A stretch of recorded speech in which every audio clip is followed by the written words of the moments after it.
You all know Matt. He doesn't need an introduction. I'm not going to say a whole lot, except I couldn't be more proud of this young man. Great guy. I'm going to reveal some stuff I probably shouldn't reveal, but God has led him to a wonderful young lady as well, Blakely. And God's called him on the mission field. When he does leave, he's going to be gone for quite some time. And I asked his girlfriend last night, I said, what are you going to do if Matt comes back from the mission field and says, look, God's calling me to full-time missions and I've got to go? She said, I'm going with him. Isn't that wonderful? But she did tell me 2 weeks ago while he was gone for 9 months that Ben's going to be the fill-in boyfriend. So, we got to think about you. All right, man. God bless you. Take as much time as you need.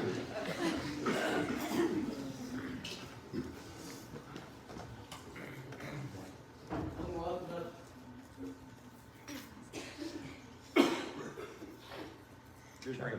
Yeah, green. You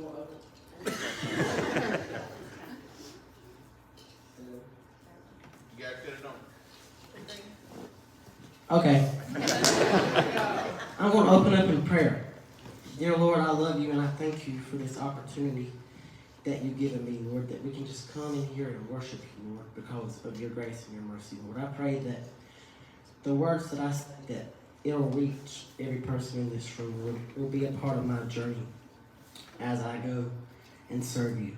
And I love you and I thank you for everything you've given us. And I thank you for this church, Lord, for every person in here that has made an impact in my life, because if it wasn't for the church or my family, then I wouldn't be here today and wouldn't be able to go do what you call me to do. And I love you and I thank you. In your name, Jesus, I pray. Amen. Amen. Amen. So I'm excited to tell you that instead of going to college, I'm going to take a break and do what God has called me to do. He's laid a burden on my heart for me to go and serve him. I'm going to be going on a 9-month mission trip, but I wouldn't be able to do that if it wasn't for my church and my family. And because of y'all, I had this opportunity. And I've already, since I just posted last week, I've already received so many people that have said that they're going to pray for me, and people have already given big, and it's just been a blessing how God's already started his work.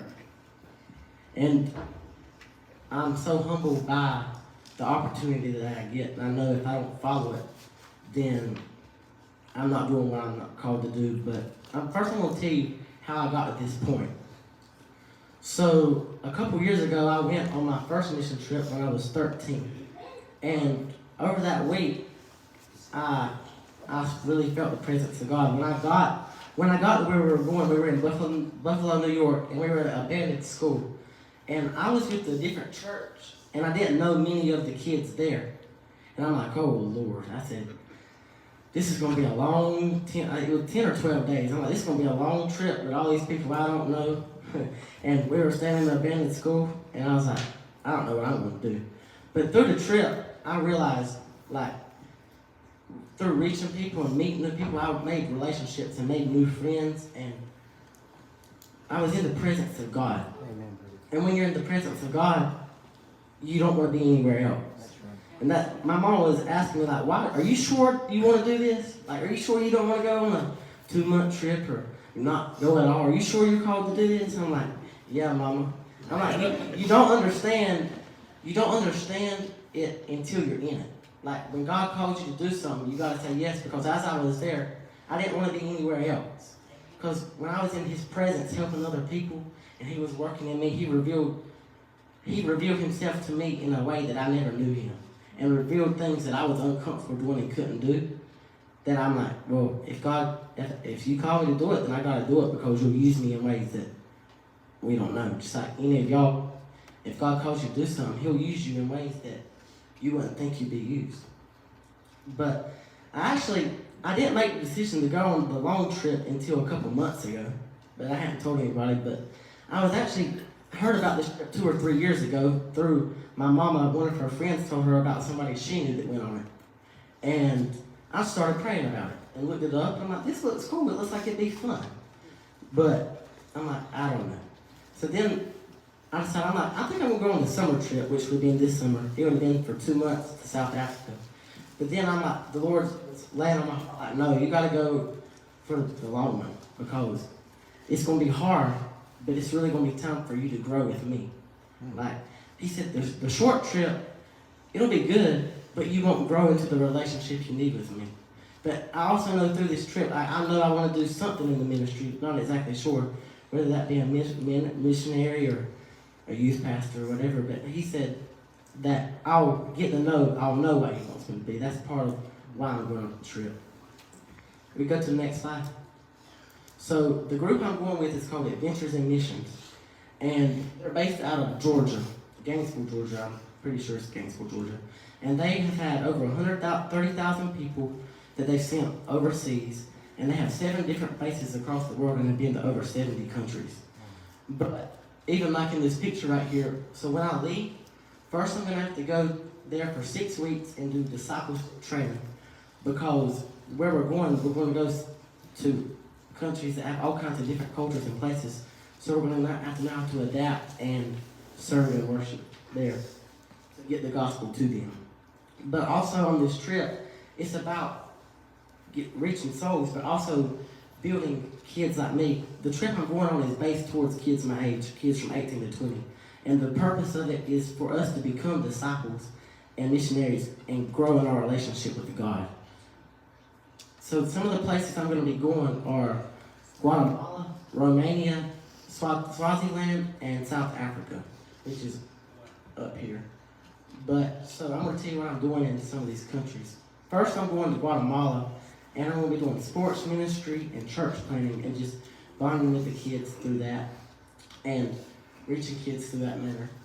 And then I'm going to be going to Romania, where in Romania they have a lot of young college-age kids. And we're going to be partnering with Hope Church in passing out Bibles because there's language barriers there. And people don't know the gospel because of language barriers. And just, there's a lot of atheism there, so they don't believe in a God at all. So we're trying to reach those people there in that way. And then in Swaziland, it's actually the highest rate of HIV and AIDS in the world. So I think it said 12% of the children there don't have parents and are in orphanages. So we're going to be working in orphanages there, just hanging out with kids and trying to share the gospel with them and going out into the community and also doing sports ministry. But also, we'll be teaching English in schools and the gospel in schools as well. And then I'm going to South Africa, and there, the base we stay on has a garden. So I'm going to have to learn how to garden. And then I'm going to have to teach people how to garden, so they can plant their own produce and food. And then we're going to do like food banks and go out to the villages and pass out food and share the gospel in that way. You can go on to the next slide. Or no, you skip one.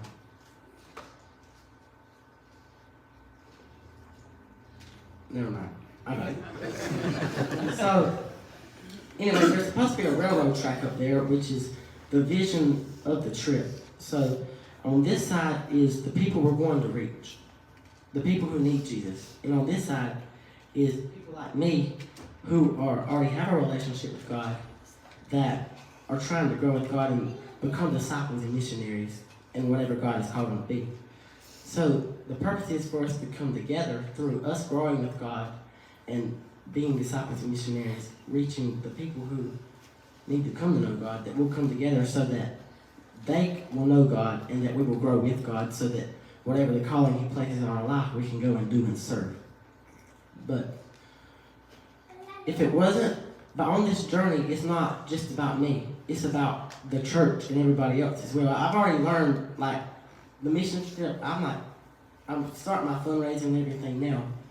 But I realized it already started, because 2 weeks ago I was actually doing an internship at the hospital and my mission trip came up. And I told this lady about it. Well, I got a text from her, and she gave her youth pastor my information. He texted me, hey, will you come speak to my youth about what you're doing? I'm like, yeah. So then at that point I realized, I'm like, it's about not just going there, but also telling everybody about what I'm doing, because they can be a part and they can be inspired, and somebody, maybe God's got a calling on their life, and if they see what I'm doing, then that might put it out in their hearts for them to go do what they're called to do. But along this journey, I know it's going to be hard, so I'm going to ask for prayer for my family and my church and all the people that I'm with. But on this journey, y'all are a part too, by helping me pray and supporting me. And also, Miss Pat told me the other day that y'all would help me along this journey with whatever it is I need. But even while I'm there, if you go to my blog, you can follow my blog and see what I'm doing. Like while I'm there, I've started posting stuff now, but while I'm there, I'll post pictures and tell about what I'm doing and what I need. So, like, for example, there's people in Romania helping the refugees and everything, and they put on their blog, if you want to give money, you can help us with our missions there. So while I'm there, I can post stuff like that, and you can give to help our missions, and you can actually see the outcome. But I just want to thank you for